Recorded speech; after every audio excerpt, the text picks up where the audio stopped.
नमस्कार, मी पूजा कारेकर. पोटपूजामध्ये आपल्या सगळ्यांचं स्वागत करते. आज मी तुम्हाला भेंडी मसाला भाजी कशी करायची ते दाखवणार आहे.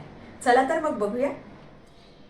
ही भेंडी आपण स्वच्छ धुवून कोरडी करून घेतलेली आहे. आता आपण ती कापून घेऊया.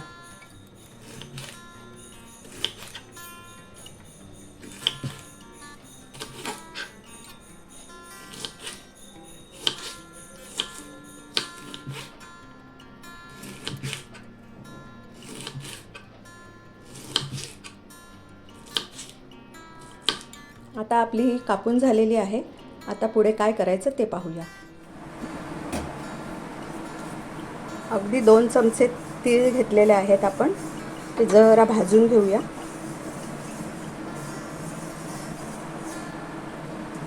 हे भाजलेले शेंगदाणे आहेत. गॅस अगदी बारीक केला आहे आपण. थोडंसं सुकं खोबरं भाजलेलं, सगळं भाजलेलंच आहे, फक्त तीळ भाजायचे होते. तर गॅस अगदी बारीक केला आहे. वाडगा गरम आहे, त्याच्यामध्ये फक्त आपण हे सगळं घालून घेतो आहे कच्चं लागू नये म्हणून. 1 चमचा हा दैवज्ञ मसाला, जराशी हळद, मसाला घातला आहे आपण, थोडासा हिंग,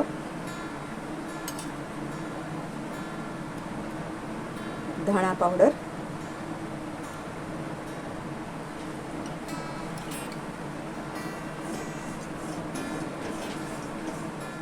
अगदी थोडंसं 2 चमचे चण्याचं पीठ. आता थोडंसं तेल घालूया, कारण आपल्याला हे चण्याचं पीठ त्याच्यामध्ये भाजून घ्यायचं आहे. आणि हा मसाला आपण मिक्सरला लावून करून ठेवू शकतो. कधी कुठल्या भाजीत आपण घालू शकतो. थोडा घटसरपणा येण्यासाठी वगैरे आपल्याला हवा असेल थोडा मसाला, अशी ग्रेव्ही, तर आपण हा मसाला असा भाजून ठेवू शकतो. मिक्सरला लावून बारीक करून ठेवू शकतो. तो खूप दिवस राहतो, कारण शेंगदाणे भाजलेले, तीळ भाजलेले, सुकं खोबरं भाजलेलं असतं. फक्त चण्याच्या पिठाचा कच्चवटपणा जावा म्हणून आपण हे भाजून घेतो आहे. आता आपण हे मिक्सरच्या भांड्यात काढून घेऊया.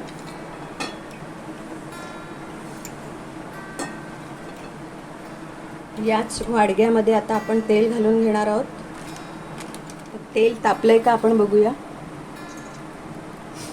जर मोहरी तडतडून वरती आली की समजायचं तेल तापलेलं आहे.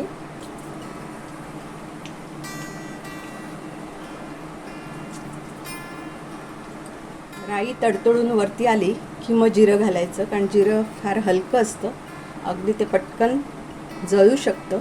म्हणून राई तडतडली की मग जिरं घालायचं. थोडासा हिंग,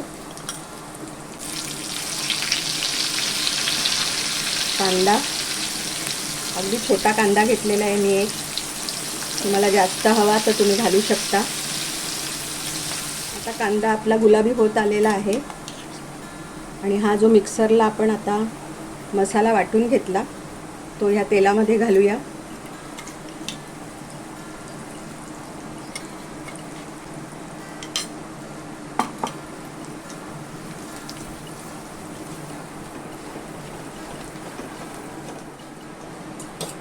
आणि आता भेंडी घालून घेऊया.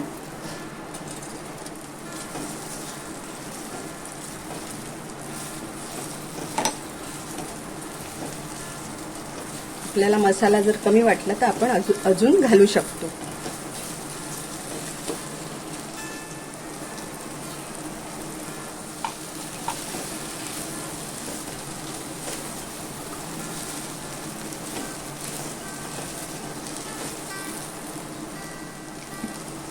चवीपुरतं मीठ घालूया.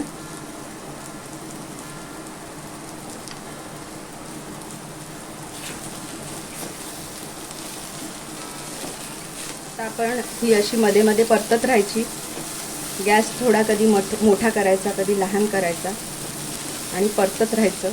झाकण ह्याच्यावर आपल्याला ठेवायचं नाहीये, नाहीतर ती नरम पडते. पाव किलो भेंडीला साधारण आपण केलेला सगळा मसाला आपण वापरलेला आहे.